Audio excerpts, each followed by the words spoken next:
नहीं है वो।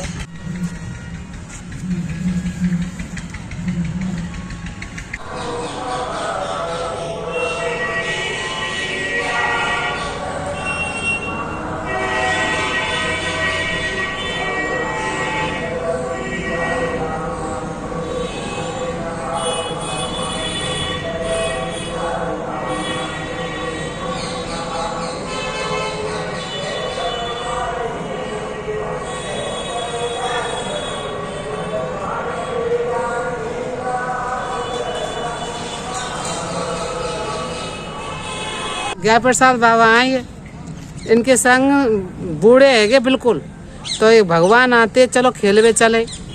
फिर भी यूँ कहते भी बाकी शिष्य हैं जो रात को सुबह जैसे मतलब आके नहीं और वो कांटे लग जाते पैरन में, तो सुबह यूँ कहते शिष्य महाराज तुम खाट पे तो ना उतर, तेरे पैरन में कांटे कैसे लग जाएं। जब यूँ कहते भाई भगवान क्या करूँ, ये लाला है ना नंद को, ये मोर रात को खिलावे ले जाए, तो या की वजह से तू ना भैया मेरे बाजते पामन में कांटे लगे कि महाराज हमने तो देखे ही ना है। फिर कोई ऐसी वो चमत्कारी बिनकू कराई होगी जब तब विश्वास हुआ पामन में बाकी कांटे चुभे पाते सुबह। हाँ जी, महाराज महान संत थे। संत में जितने भी सद्गुण होते हैं वो सब उनमें विद्यमान थे। एक भोजन पे ही उन्होंने अपना जीवन काटा, केवल मूंग की दाल, सब्जी और रोटी। मौन रहते थे, किसी से कोई उनका शिष्य नहीं था, किसी से पैसे का लेन देन नहीं था। अपना भजन करना और ब्रजवासी के यहाँ भोजन करना, बस यही इनकी दिनचर्या थी। और प्रवचन करते नहीं थे, मौन रहते थे। अगर कोई प्रश्न का उत्तर देना था तो स्लेट पर लिख के एक लाइन में उसका उत्तर दे देते थे। और वो तो महान संत थे, उन जैसा संत हमने नहीं देखा, वो तो वही थे। दूसरा उनका कोई हिसाब किताब जोड़ का आदमी नहीं। हाँ, उनके पास अनेक लोग आते थे दान देने के लिए, कभी दान नहीं देते थे।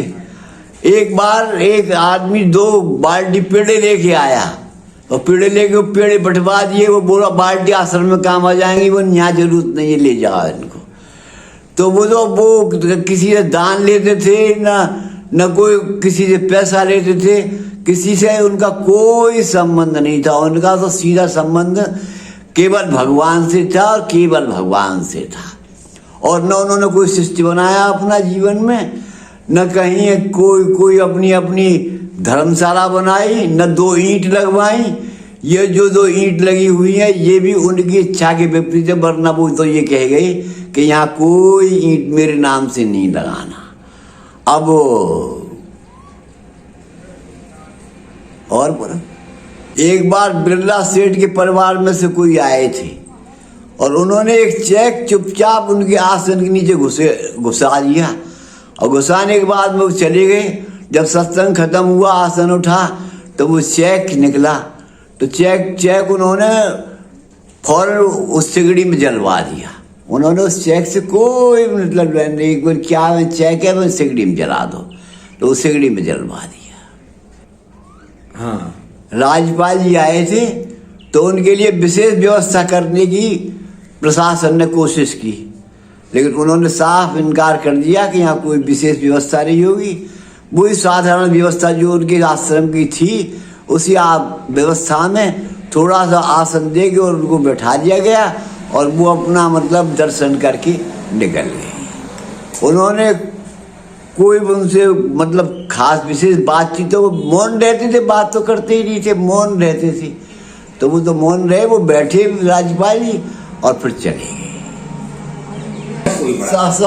उनके यहाँ कोई बड़ा नहीं था, बड़ा छोटा सब समान थे।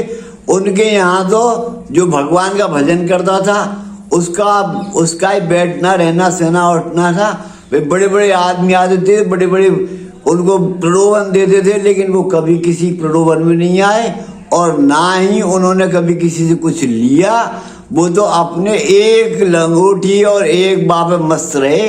उन्होंने दुनिया में कुछ नहीं देखा, केवल भगवान और केवल भगवान का भजन करना ही उनका उद्देश्य था और वो ही उन्होंने किया। और बाकी सब तो सांसारिक बात है, उनसे उसका कोई मतलब नहीं था। कोई बताए तो वो बताए बेशक, लेकिन हमने नहीं देखा कभी कोई सांसारिक कोई संबंध ही नहीं था किसी से।